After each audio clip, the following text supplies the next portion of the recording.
Sa loob ng eroplano, sumakay si Kenbo sa Philippine Airlines. Magandang umaga po. Maligayang pagdating po sa Philippine Airlines, sir. Ipakita niyo po sa akin ang ticket niyo. Eto na. Ay, pasensya na, sir. First class po ba kayo? Hindi ako pwede sa economy class kasi sobrang maganda ka. Hindi po pwede kasi lahat po ng upuan naka-reserve na. Pero bakante ibabaw ng binti mo, di ba? Ha ha ha!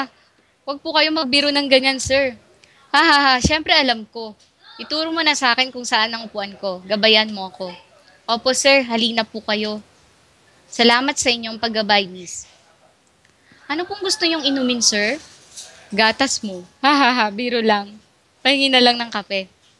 Pagkalipas ng 10 minuto, pasensya na po kayo, sir, kung matagal ko po kayong pinaghintay. Huwag kang mag-alala, okay lang sa akin yun. Ang bango. Ang bango ng amoy ng kape. Instant coffee ba to? Hindi po, nasa first class po kayo kaya espesyal na timpla ang inyong kape, sir. Kaya palang sarap amuyin. Anong brand nitong kape? Nescafe po, sir. Ha?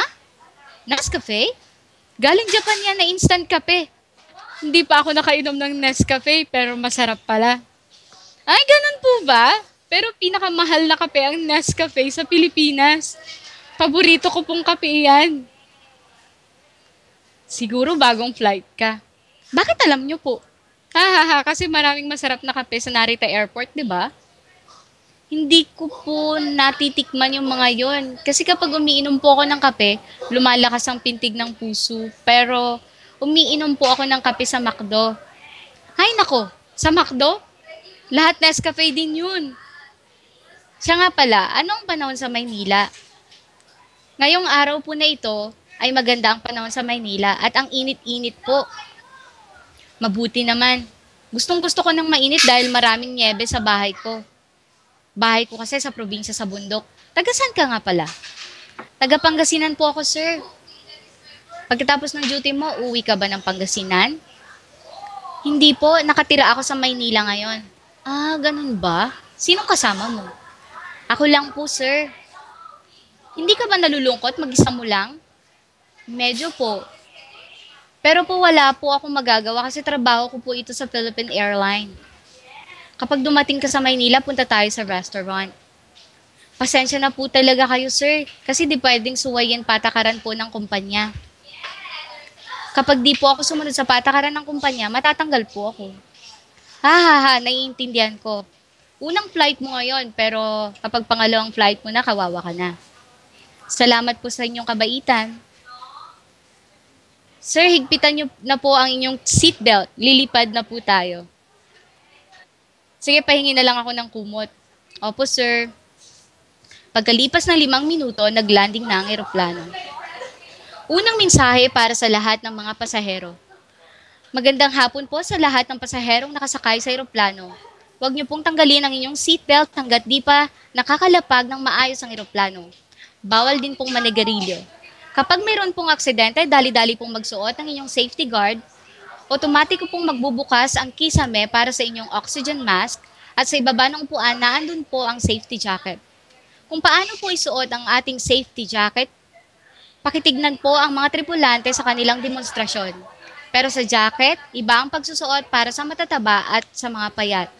Kung matabang pasahero, pakitignan ng tripulante na si Shasha at para sa mga payat, tignan ng tripulante na si Omi. Para sa inyong mga katanungan, pindutin nyo lang ang call button, pero bawal po pindutin ang suso ng mga tripulante. Maraming salamat po sa inyong pakikinig at maligaya pong paglalakbay sa inyong lahat. Uminom si Kenbo at nakatulog siya ng mahimbing. Subalit nung dumating ng eroplano sa Maynila Airport, nagising siya dahil sa narinig niya magandang tinig ng isang tripulante na si Kate. Sa lahat po ng pasahero, maganda na po kayo dahil malapit na po tayong dumating sa Philippine Manila Airport. Kung hindi pa po kayo nakakuha ng Certificate of Immigration, sabihin niyo po sa amin. Sa bansang Pilipinas, bawal po magdala ng pinagbabawal na gamot, baril at malalaswang litrato. Kung mayroon po kayong dala ng ganitong bagay, hindi niyo po kailangang bumaba ng eroplano dahil babalik po kayo sa Japan. At kapag ang trabaho niyo po ay yakuza, hindi rin po kayo pwedeng bumaba ng eroplano. Sana'y maging tapat po kayo para sa maayos na sitwasyon. Para sa inyong impormasyon, maganda ang panahon ng Maynila ngayon. Ang temperatura ay 32 degrees Celsius at ang timog na hangin ay 5 kilometro bawat oras. Sa lahat ng mga pasahero, siguraduhin niyo pong ibalik sa tamang posisyon ang seatbelt. Sa lahat ng mga nasa CRs, 5 minuto na lang ang natitira. Sa lahat ng mga bagahe ninyo sa parating na eroplano, pakikuha na rin po. Ito po ang inyong Chief Passer, Imelda Marcos, at ang inyong Captain Passer na si Ferdinand Marcos. Maraming salamat po sa inyong pagsakay at maligayang pagdating sa inyong lahat.